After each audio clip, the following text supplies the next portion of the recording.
ವಿರಾಟ ನಗರದಲ್ಲಿ ಪಾಂಡವರ ಸಮಾಚಾರವೇ? ರುಕ್ಮಿಣಿ, ಪಾಂಡವರು 12 ವರ್ಷ ವನವಾಸವನ್ನು 1 ವರ್ಷ ಅಜ್ಞಾತವಾಸವನ್ನು ಮುಗಿಸಿಕೊಂಡು ಹಸ್ತಿನಾವತಿಗೆ ಹಿಂದಿರುಗಿದರು. ವಿರಾಟನ ಪುತ್ರಿಯಾದ ಉತ್ತರೆಯೊಡನೆ ಅಭಿಮನ್ಯುವಿನ ವಿವಾಹವೂ ಆಯಿತು. ಈಗ ತಮಗೆ ಬರಬೇಕಾದ ಅರ್ಧ ರಾಜ್ಯವನ್ನು ಪುನಃ ಕೊಡುವಂತೆ ಕೇಳಲು ಯುಧಿಷ್ಠಿರನು ತನ್ನ ಕುಲಪುರೋಹಿತನಾದ ಧೌಮ್ಯನನ್ನು ಸಂಧಿಗಾಗಿ ಆ ದುರ್ಯೋಧನನ ಬಳಿಗೆ ಕಳುಹಿಸಿದ್ದನು. ರುಕ್ಮಿಣಿ, ಆ ದುರಾಂಕಾರಿಯಾದ ದುರ್ಯೋಧನನು ಸಂಧಿಗೆ ಸಮ್ಮತಿಸಲಿಲ್ಲ. ರುಕ್ಮಿಣಿ, ಯುದ್ಧವೇನೋ ಅನಿವಾರ್ಯವಾಗಿ ಒದಗಿದಂತಿದೆ. ಏನ್ ಸ್ವಾಮಿ, ಪುನಃ ಯುದ್ಧವೇ? ಹಾಗಾದರೆ ನಿಮ್ಮ ವಿಶ್ರಾಂತಿಯ ದಿನಗಳೇನು ಕಳೆದು ಹೋದವು? ಗೋಪಿಕಾಂಗನೆಯರ ಕಟಾಕ್ಷ ಚಂದ್ರಿಕೆಯಿಂದ ತೊಯ್ದು ದ್ವಾರಕೆ ಕುಸುಮ ಶಯನದಲ್ಲಿ ಮಲಗಿ ಅರೆ ಮುಚ್ಚಿದ ಕಣ್ಣುಗಳಿಂದ ಅನಂತ ಭೋಗದ ಹಗಲಗನಸನ್ನು ಕಾಣುವುದು ನಿಮಗಿನ ಸಾಧ್ಯವಿಲ್ಲವೇ? ಲೋಕ ಸೇವೆಯ ಹರಕೆಯನ್ನು ಹೊತ್ತಾಗಲೇ ನನ್ನ ವಿಶ್ರಾಂತಿಯ ದಿನಗಳು ಮುಗಿದಬಹುದು. ನಾನದಕ್ಕಾಗಿ ಚಿಂತಿಸುತ್ತಿಲ್ಲ ದೇವಿ. ಹಾಗಾದರೆ ಈ ಪ್ರಶಾಂತವಾದ ಭಂಗಿಯಾದರೆ ಯುದ್ಧದ ಸಮಾಚಾರವನ್ನು ಕೇಳಿ ಶಿಶುಪಾಲಾದಿ ದಾನಗಳನ್ನು ಸಂಹರಿಸಿದ ನಿಮ್ಮ ಚಕ್ರದ ರಕ್ತ ಕೃಷಿಯು ಪುನಃ ಜಾಗೃತವ. ಜಗತ್ತಿನ ಯಾವ ಮೂಲೆಯಲ್ಲಿ ಅದಾವ ದುಷ್ಕರ್ಮಿಗಳು ಜನ್ಮಿಸಿರುವರು ಅದರ ತೀಕ್ಷದಾರಿಗೆ ಆಹುತಿಯಾಗಲಿ. ಯುದ್ಧವೇನೋ ಒದಗಿದಂತಿದೆ.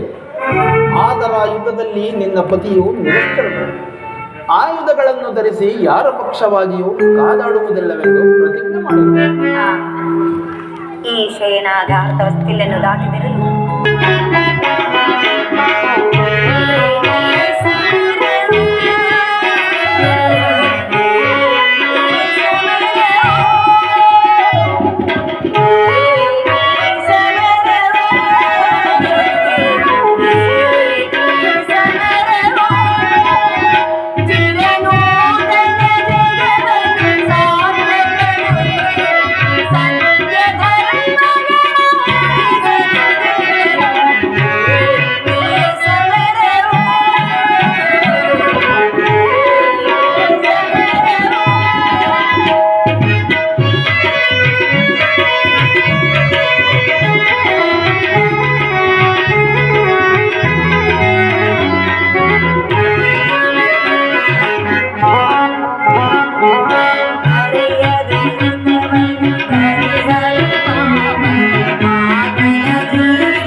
ಸಾರ್ಥಕಗೊಳಿಸ